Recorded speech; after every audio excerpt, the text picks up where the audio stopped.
need that you are solving in the industry. In the financial industry, what do you guys offer? What is your USP? Let's start there.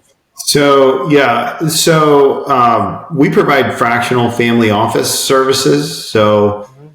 we work for really successful, wealthy entrepreneurs. Generally, our clients have annual income that is well into the millions, and there's five key areas that they want help with. So they want help with cash flow planning, which is flow charting it, forecasting it, mapping it out, putting it in a calendar, getting really granular. We get really involved in investment planning, both private and public investments. We do a lot with risk management, which is everything around asset protection and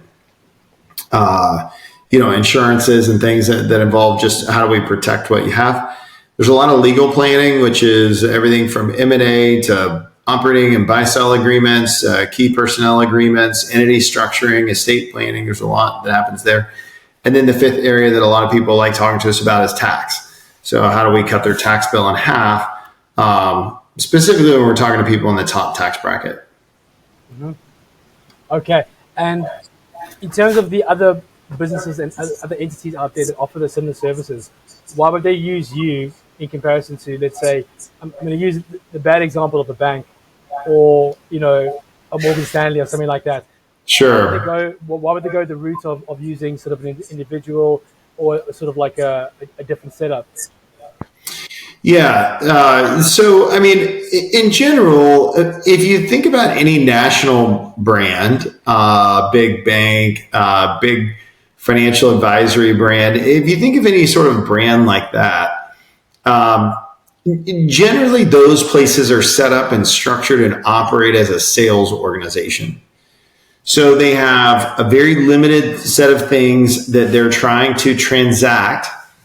And, it could be, hey, I've got 10 portfolios and I'm just trying to get as many people's money into one of these portfolios. The really hard part for clients is that most people in the financial services industry, they all tell the same lie, and they lie and say, hey, we're going to help you with all of these things. And they don't. What they do is they generally are either focused on selling you an insurance policy, or they're focused on selling you a portfolio, or they consider themselves really advanced and they're trying to sell you both.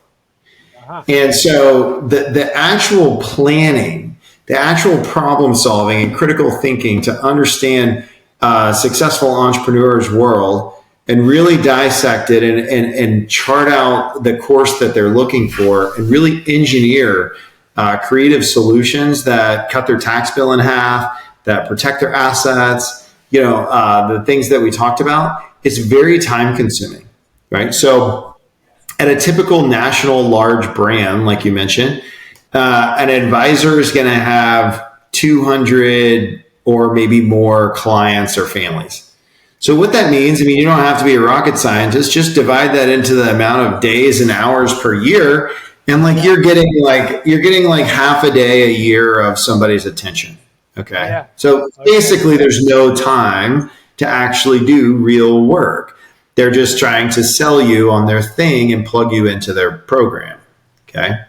So the advisors on our team are working for like 10 to maybe 20 families. Okay. So we literally might only have 5% of the volume per advisor, which gives them 10 to 20 times the amount of time to put into each family. And that time is super critical to be able to actually accomplish real work. But most people in the financial services industry are just selling stuff. And so most people who are successful, like all of our clients, have already worked with a financial advisor. So they have experienced what I'm talking about. And when they come to us, they recognize the difference in a really heavily involved, low volume, high touch, high quality service relationship. Yeah. Yeah. Well, so it's almost a rhetorical question. Instead of being like product driven, we are service driven. Yeah. Service driven. And I'm going to bring this right back down to, in terms of those services, what are the what advice and what are the five most important things any entrepreneur has to consider as they're starting into their business and they're going through year one into year two into year three? Those first sort of like 2 years of financials, of new clients, of making that money, of revenue now coming in. What are the five important things that entrepreneurs need to really consider that you would suggest that they do based on the service offering that you provide? Yeah. So the first thing is get organized. And the top five things I would tell you are all going to be really boring. Cool. And because they're all really boring, most people don't like it.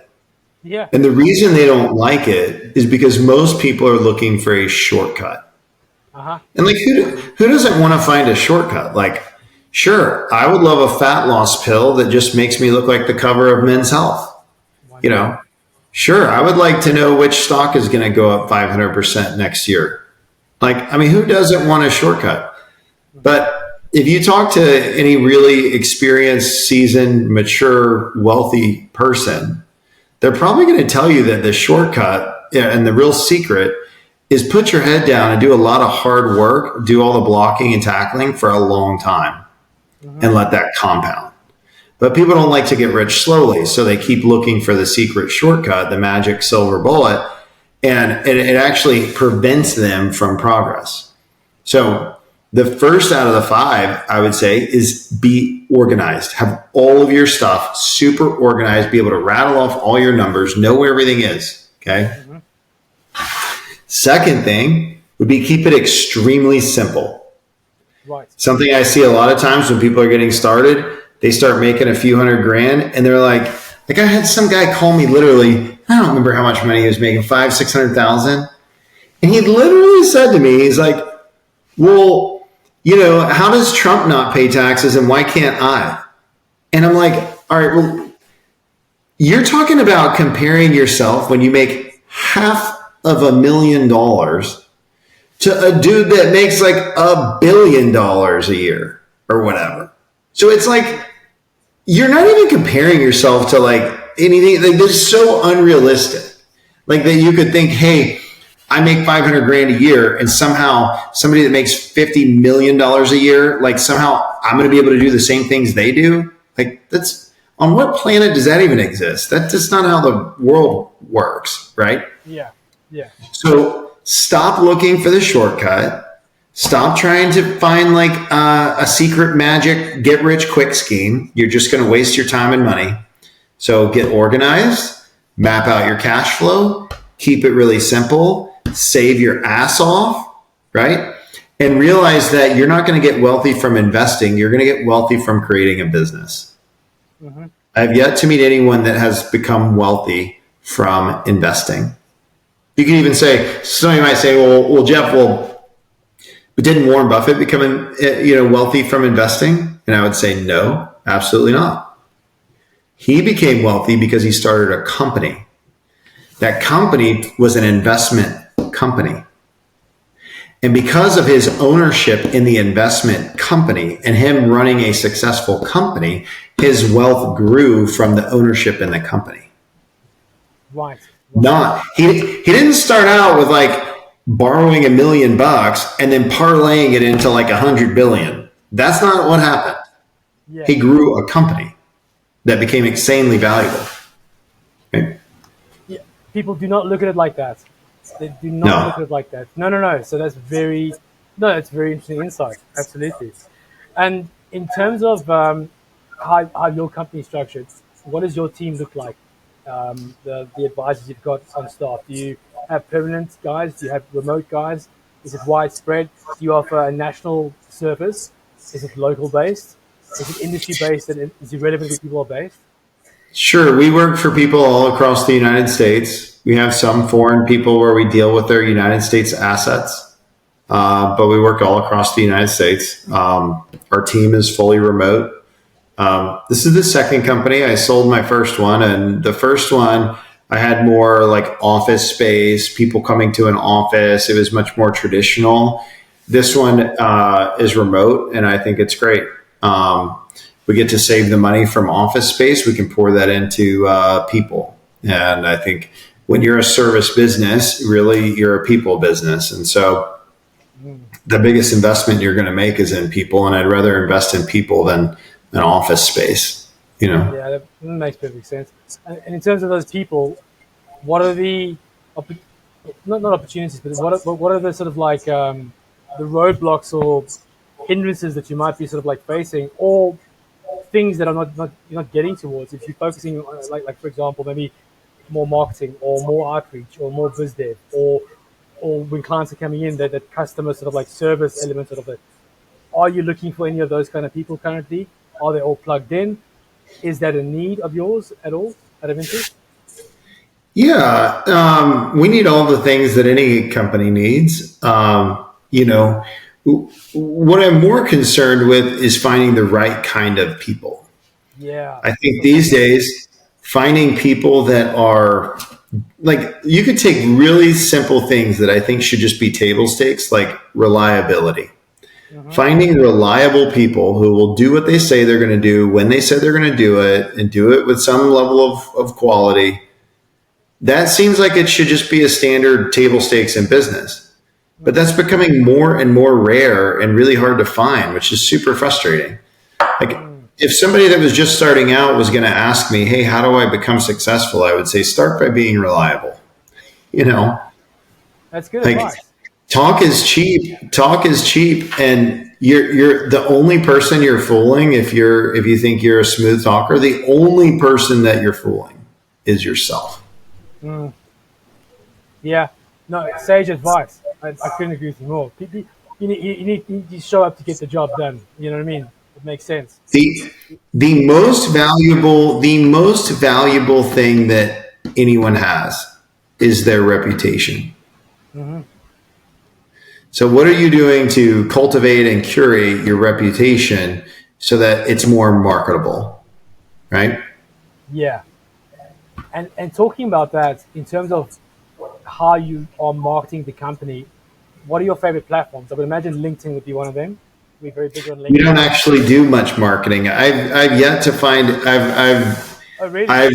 I've spent a ridiculous amount of money on marketing experiments, and none of them have ever produced. You know, we're dealing with the top 0.1% of the world's population.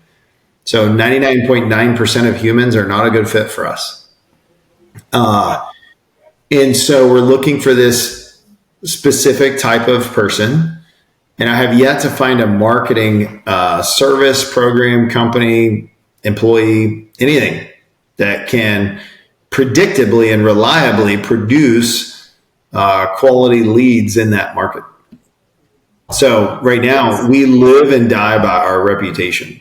Absolutely. I mean, you're in a subset of a niche market. You know what I mean? It's so incredibly tight and so incredibly small. Very interesting. Absolutely. And so, if we now talk about where what the rest of your year looks like, what are the next big milestones that are coming up? What does growth look like? What's happening over the next year or two for the company? Yeah, well, this is my second firm. So, like I mentioned earlier, I had sold my first one in 21. And so the new firm is taking off like a rocket ship. I mean, we are growing in excess of well over 100% annual growth rate. So with that comes a lot of growing pains. And with that comes the need for really, really, really A+ top quality talent, right? So we've got to find the best people in the country to help us, you know. And really, I mean, you know, we could even explore talent outside of the United States. They just have to be familiar with what we do. But that's the benefit of being remote. But we've got to find the best people. No, absolutely, yeah. I mean, would you be open to? Because I mean, one of the ways that the platform actually works is they are very, very highly skilled sort of C-level, suite kind of managerial people with time available, and they'll actually pitch you their services or what they do, all their skill sets, and you'll get it via a video submission, and you actually get to sort of like vet this person. It's not just like paper CVs and so forth. It's one of the powerful elements of the platform is the fact that you're dealing with people and you're getting a video submission from them, and they're telling you what they do, what their pitch is, what they're able to do, years of experience. So that's definitely one thing I'd love to like put into the hamper once we like introduce you to everyone. Get a few of those. So, I mean, what I would say about that is if we're serving the top 0.1% of the population, Yeah. the expectation is that you can perform in the top 0.1% of whatever you do. So it would not be worth reaching out to me at all unless you are 100% confident, like you would bet your life on it, that any given day you can outperform 99.9% of the people that say they do exactly what you do. Mm-hmm. And if you're like, yeah, I will bet my entire life savings, I'll bet everything I have on it, and you can perform at that level consistently, mm-hmm. then there's an opportunity. I love that. And Jeff, I'm going to say that you're the first founder owner that has said something like that. Everyone is happy to hear from people that are skilled. They want to hear, but like no one has actually phrased it like that before. So I love that. You know exactly what you want. Look, the rewards of being successful at what we do, you can also make more money than 99% of the world. Mm. Yeah. So, and no one is entitled to it. So unless your performance is better than 99.9% of the world, then don't even call. Don't even try. Don't even try. Fantastic. I don't have time for it. No, it doesn't seem like you do, which is awesome. And I think that's important though. People need to know who you want to work with and why you want to work with them, and be very, very like serious about that. I think I'm going to ask you, which is why, like, for people that listen into your content, it's like, hey, look, if you really want to change your financial trajectory, you have to invest in yourself and your skills and your capabilities and your reputation. Yeah. Think about it. It's like if you're a sports coach. Okay, well, we can see your win-loss record, right? Yeah. If you have a good reputation and you haven't been involved in scandals and crimes and you have a winning record and you're crushing it and you're winning somewhere that you're not even supposed to be able to win because it's a terrible program, but you turned it around, guess what? You get big opportunities. Right? Yeah. The hard thing in this world is those records and those reputations aren't as publicized, right? Yeah. So we have to vet people. I mean, we probably have 1,000 people apply for every one job offer that goes out. Which makes sense. Absolutely. Well, look, I think my final question, I'm going to bring it back to almost the advice element of it, because you're dealing with people that are so unique, with such a unique client base. So for other founders and entrepreneurs and startups that are listening as well, besides the financial advice you gave in the beginning, what would you say is the one or two things they have to continuously consider in their first 5 years of growing out the business? Is it focusing on a myriad of services, diversifying, or focusing on what they do and do it well? It's the latter. Focus on what you do and do it really well. Keep the main thing the main thing. In the first 5 years, all the stuff we do is probably not your problem. In the first 5 years, you probably have more of an income problem than anything else. Mm-hmm. Grow your income. And if you say you invest in the business, don't lie. Because if you give me millions of dollars to invest, you're going to expect that I can chart and track and report on performance. Yeah. You're going to expect that I have a plan, a strategy that we're executing and we can deliver, and we're going to be able to show you results. Yeah. This is the mark of a broke entrepreneur. They don't have any liquidity, and they say the reason they don't have any liquidity is because they're reinvesting it all in their business. Now, I would believe them if they said, look, I accumulated $1 million. This is how I identified all of the investment opportunities in the business. This is how I evaluated all the investment opportunities. This is how I decided to allocate the capital that we had saved up to invest in the business. These are the KPIs and performance metrics that we outlined with these specific timeframes to know how to measure whether or not these investments were successful or whether or not to pull the plug. And if they can map all of that out and show you the tracking of all of that, cool, then they're probably investing in their business. If they can't show you, then they just have a bad business and they're broke. Truth bombs from Jeff. I love it. And keep the main thing. Favorite thing I've heard all week. It's fantastic. Jeff, I'm going to say, excuse me, thank you so much for your time. We're just about to run out, but very interesting and fascinating conversation. I look forward to packaging this up and introducing you to the community and see what comes out of it. But any final thoughts on the financial industry and service and the sector that you're currently in? Any predictions for 2024 with maybe the advent of AI becoming so integrated into all businesses and so forth, for example, something like that, or anything from a personal point of view, any actual other thoughts or predictions you've got for the rest of this year? I try to stay away from speculating and predicting. I think if I were successful enough at that, I'd be as rich as the richest person ever, you know? So I try to stay away from speculating and predicting. I would just say, for as far as the industry goes, be weary of sales processes and just use your own common sense and realize that the things that you need are going to take a lot of time. And unless you can afford some really competent people to spend a lot of time, then you're probably better doing it yourself in the time in the interim, because good people aren't cheap and cheap people usually aren't good. So you've just got to remember that and keep the main thing the main thing. Cheap people aren't cheap. Jeff, how many books have you written so far? And when Zero. I've thought about it, but change that, Jeff. That's my advice for you. A book needs to come out with Jefferisms. I want to hear those. Some fantastic Jefferisms today. I really loved it. Absolute pleasure speaking to you. Have a great day that side, and we'll be in touch. Thank you for your time. Thank you. Yep. Thanks, Glenn. Bye.